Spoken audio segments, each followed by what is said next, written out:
Hello, welcome back to, Parables of Ashley. I'm hopping on because this morning was kind of a crap storm, painful, beautiful, all the things until I finally got out of my own way and was able to really lean in and see what was occurring.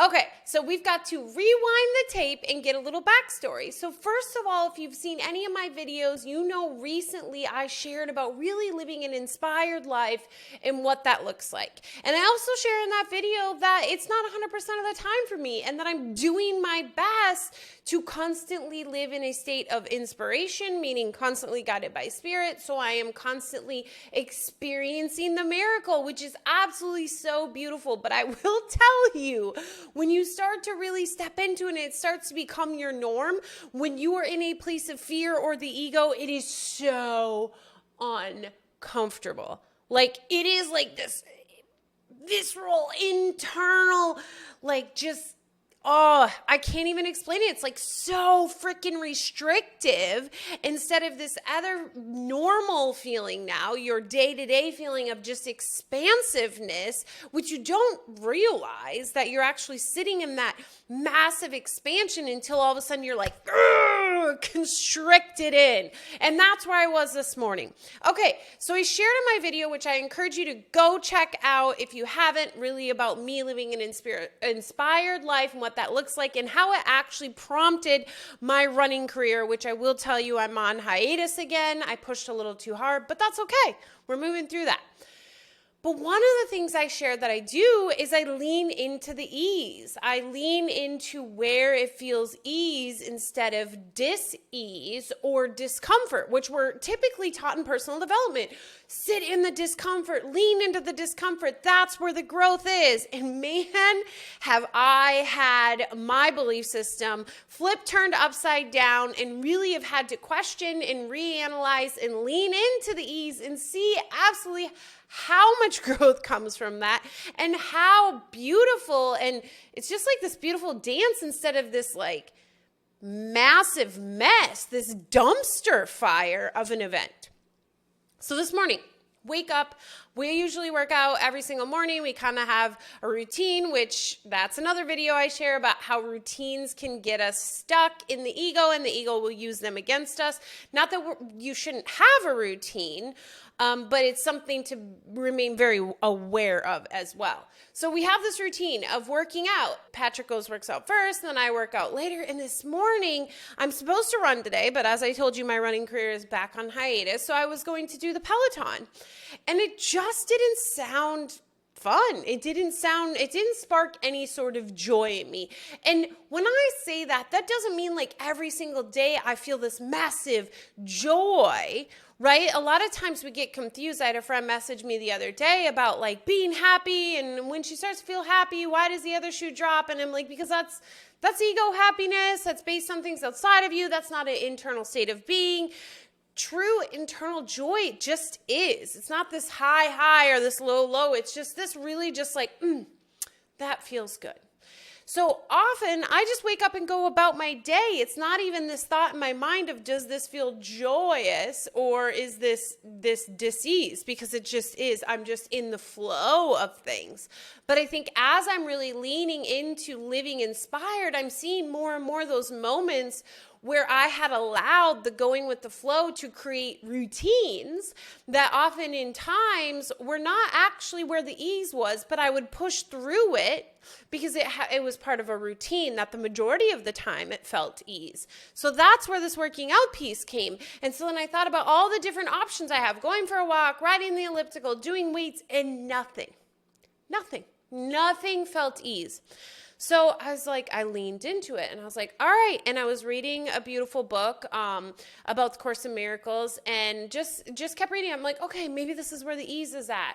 And there's kind of a red flag there too, guys, because I started searching. I started using the ego of there has to be, a message or this or that. And I started like seeking instead of just getting out of the way. Ashley instead was seeking instead of getting out of the way for spirit to move through. So red flag, of course, didn't see it in the moment, right? But I'm still feeling the ease. It's still feeling great. I'm reading. clock is ticking by, right? We're now getting a half hour past when I would have gone to work out, almost an hour. And I'm starting to feel some things inside. I'm starting to feel this like, And then all of a sudden this random thought comes in my mind, not so random, right? There is no such thing as a random thought, of going to yoga. I have gone over and over again about going to yoga and the injuries that keep occurring. If I were having a regular practice of stretching, then these most likely I don't think would be occurring. And of course, I need to throttle down my running career. You know, I feel like I want to do those 6-minute miles.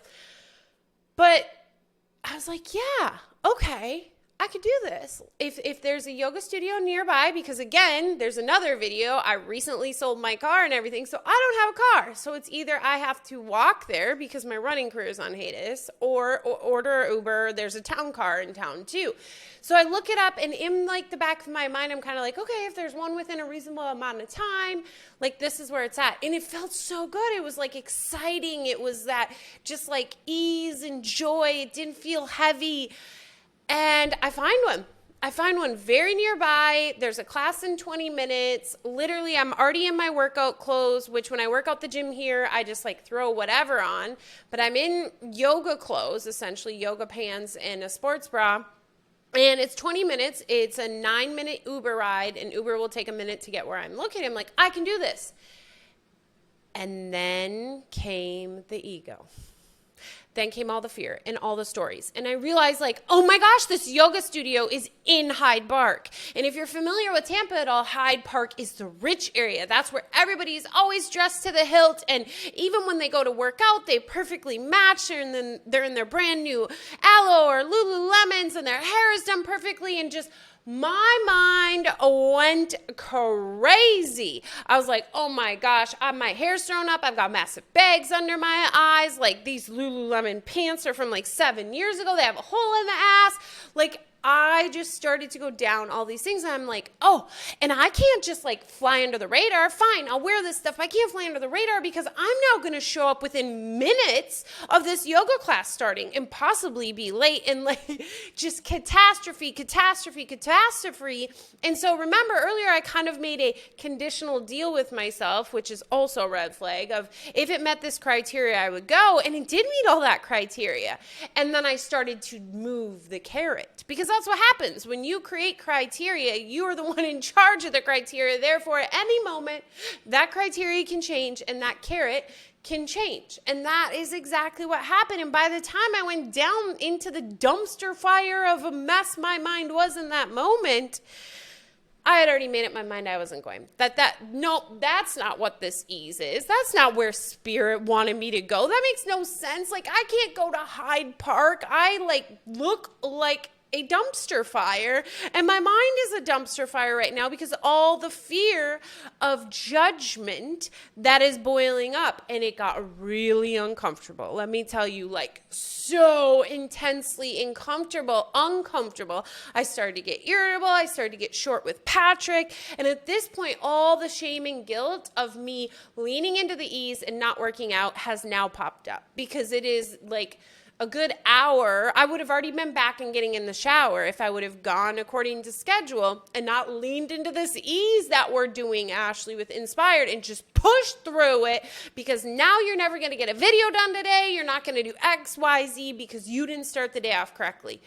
Oh man, now my mind went into Miracle Morning, and I went into Eat the Frog, and all these old narratives that I thought I had worked through are starting to come back up and trying to run the show. Not trying, I'm allowing them. I'm openly like, come on in, Miracle Morning, Eat the Frog. You didn't do what you should do. You didn't face the hard. You were lazy. All these stories. So what do? I do what I do best, and I'm like, we're going to go work out. We're going to do it even though we're running late. We're going to push through this damn thing, because that is what we do. We push through it. We don't avoid. We aren't lazy. We are Miracle Morning, and we eat the frog, right? All the things, because otherwise my entire day is going to be a dumpster fire if I don't get this done. So I go down, hop on the Peloton, and I've been hitting some amazing numbers on Peloton because I really have been riding it in a place of ease. Oh my gosh, even though it was Alley Love and it was Sundays with Love and it was amazing church and gospel music and It was an awful ride. Let me tell you, there were moments of hope that came through, but I promise you that entire ride, I was doing my darndest to hand over whatever this conflict and pain and irritation that was inside of me to Jesus. Like, that is the only thing going on this Peloton, is my dialogue in my mind with Jesus of like, what is this dumpster fire we are in? Please take it from me now. It is so painful. And I just couldn't understand, you guys. I was like trying to understand, like, why? And it was begging for a holy instant. And I was praying, and I was trying to hand over, which we know I just said trying, so that means I wasn't handing over. I was still holding on to this shame and guilt that I didn't do what I was supposed to do in the morning, which had turned into a routine. Even though it was very easeful for so long, it obviously became a routine. And the moment yoga came up, and it happened to be in a very wealthy part of town, all of my shame and guilt and fears and inability to run under the radar came in and sabotaged that. And so I kept moving through this and kept moving through, and I couldn't. I was like, how is this? I'm going to just have to go to bed. Like, this day is shot. Like, I told you, inside, I felt so constricted. I don't even know how to explain that, guys. If you felt it, you know it, though. It's just like this inside of you, and it's like you can't free yourself, and you're just that's how I felt. I come back from the workout, and I'm still like, I worked out like according to all those things, eat the frog, miracle morning. That should have shifted my mindset, right? I pushed through that hard, and I did it. As shitty as it was, as hard as it was, I did it. So I should be good on the other side.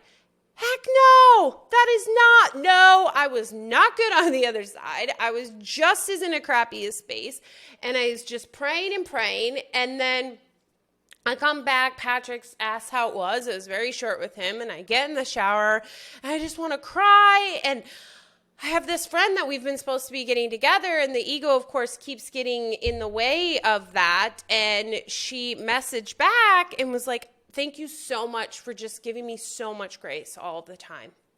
And it clicked in that moment, and I was like, damn. If only I could give myself the same grace that I've been giving her. And it was just this massive 360, and I rose above the battlefield and looked down at it all, and I was like, shit.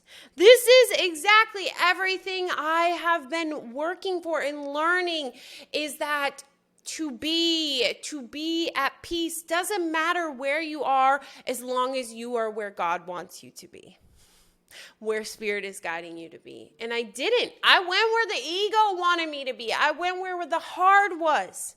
So I did not find peace. I did not remember peace because I was in the midst of the chaos. Instead, at that yoga studio is where peace existed.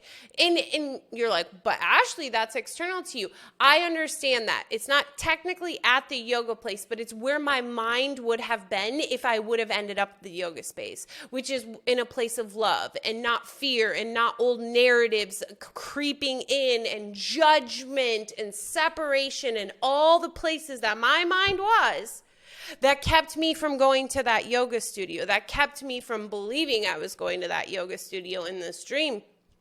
And it was just this moment of like, oh, that's what happened here this morning.